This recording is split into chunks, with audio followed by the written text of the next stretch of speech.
The mystery virus started here in the city of Wuhan. Dozens have been infected, but experts here believe the actual figure is closer to 1,700 cases. Unwelcome but expected, the coronavirus has hit the UK.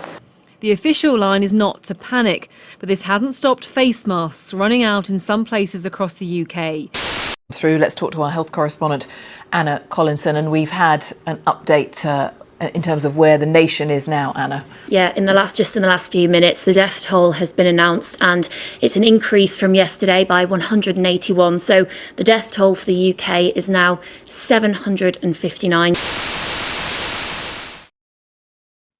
On the 23rd of March 2020, British Prime Minister Boris Johnson announced a national lockdown for all of Britain. The time has now come for us all to do more. From this evening, I must give the British people a very simple instruction. You must stay at home.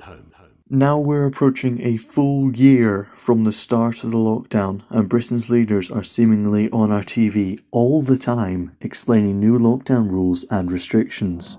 It's hard to keep oneself busy in lockdown and everything without being accompanied by your friends and family. It's such a scary ordeal just being trapped on all alone. But on the other side, there's probably the introverts who are thriving right now without having to be surrounded by all those people that they just don't want to see or can't handle seeing at the moment.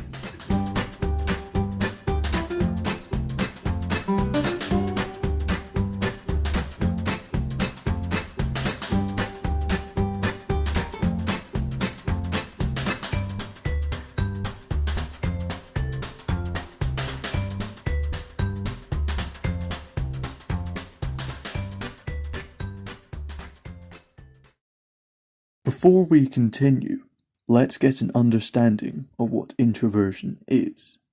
In 1921, Carl Jung was the first person to popularise the concept of introversion and extroversion, as well as introverts and extroverts.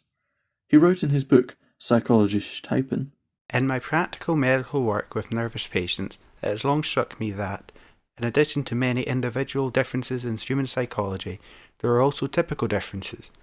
And first, I noticed two types, which I termed the introversion and extroversion types." Carl defined introversion as orientation in life through subjective psychic content, and extroversion as concentration of interest on the external object. What this means, simply, is that introverts focus their energy inwards and extroverts outwards. A German psychologist, Hans Eysenck, theorized with his wife Sybil the PEN model, or PEN model. This stands for psychoticism, extroversion and neuroticism, and is the belief that these traits are the biggest factors in defining one's personality.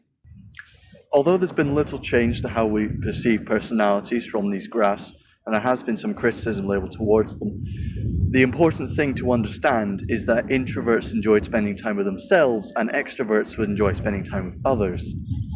Anyway, let's jump back 44 years to the future, to March 23rd, 2020. The rapid spread and dangers of the coronavirus meant we needed drastic action to prevent the spread. Unlike Ebola or swine flu epidemics years before, this was easy to spread and very dangerous to have. Lockdown was a fairly simple way to do things. Reducing person-to-person contact would avoid spreading the disease. However, it became a very scary prospect to many people who just weren't used to or didn't know how to cope without visiting their friends and family, without going to the pub or playing video games with just a couple of their mates. Celebrities even began to go crazy, being locked up without anything to do. Well, yesterday I did something really useful. I laundered all my sneakers.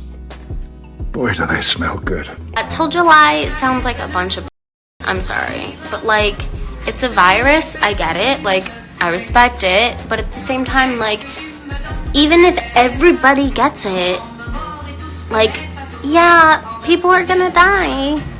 It's just terrible, but like, inevitable? Given that these are some of the most extroverted people in the world and their status, can you imagine what the average person was going through? It seems almost obvious to say that introverts would love lockdown, long amounts of time away from any strangers or awkward social interactions. But what if I told you it wasn't quite as simple as that? Now, of course, there may be some introverts who are thriving under this level of lockdown that are more used to being able to spend time with themselves and not having as many distractions from work or college or university or anything else like that. One university student, Marianne Way, created on the 17th of September 2020 a study to look into how the majority of introverts might be handling this very lockdown.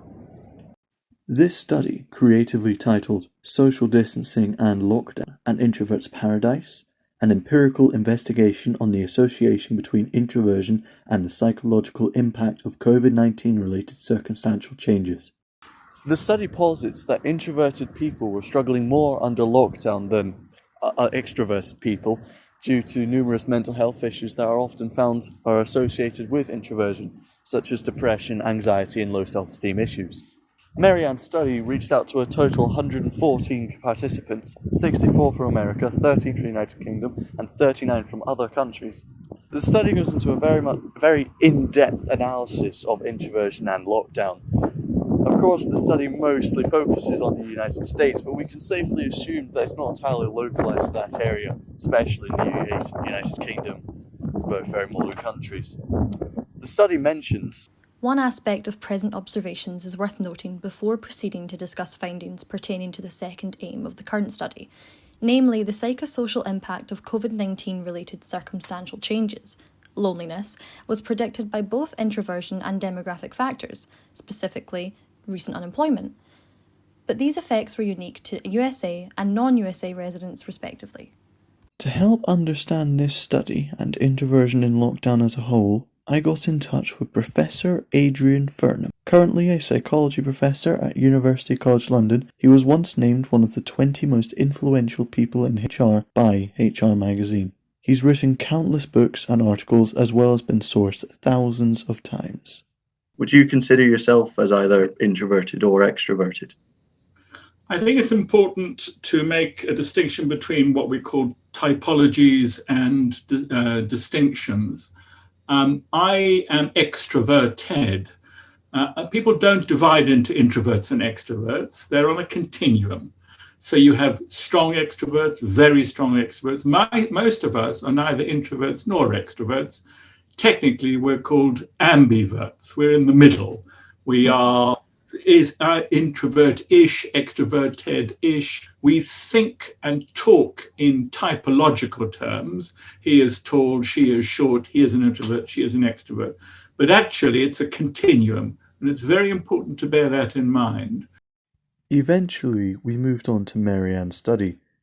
I think the problem with the study was that she just looked at introverts as one dimension. As I said earlier, there are different types of introverts depending on their other personality characteristics. What psychologists would argue was that there would be 5 dimensions of personality, one of which is introversion, extroversion, one of which is this emotionality, another which is conscientiousness, etc. So introverts come in a number of different shapes and sizes. And some of them I was emailing him just before I did this meeting with you, one of my ex-students, very clever professor and very introverted and very happy. He said he's never been happier staying at home and working. He's a good lecturer and he does Zoom calls, but he's very happy because the stimulation he requires is all available on the net and in books and so forth. I think people have said, the COVID's great for introverts because they don't like dealing with people. You don't have to deal with people, you stay at home. I think that's partly true, but it depends on the other factors associated with introversion and extroversion.